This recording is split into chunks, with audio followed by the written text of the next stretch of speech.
సాతాను ఏం చేస్తాడంటే ఐక్యతను చెడగొడతాడు. ఒక కుటుంబము 5 ఉన్నారు, 4 ఉన్నారు అనుకోండి, వారిని సంతోషంగా ఉండనివ్వడు. సాతాను ఏం చేస్తాడు? వారిని సంతోషంగా ఉండనివ్వడు. నలుగురిని 4 మార్గాలలోకి విడగొట్టేస్తాడు.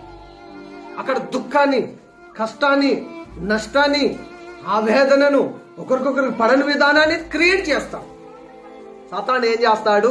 సాతాను క్రియలు, అపవాది క్రియలు లయపరచడానికి యేసయ్య వచ్చాడు. అపవాది క్రియలు ఏంటంటే మనల్ని సంతోషంగా ఉండనివ్వడు, నేను సంతోషంగా ఉండనివ్వడు, నేను వేదనలకు గురి చేస్తాడు, ఐక్యతను విడగొడతాడు, విడదీస్తాడు, ఐక్యంగా ఉండనివ్వడు. సాతానుడు బైబిల్లో మనం చూస్తే సాతాను యూదాను ఎన్నుకున్నాడు.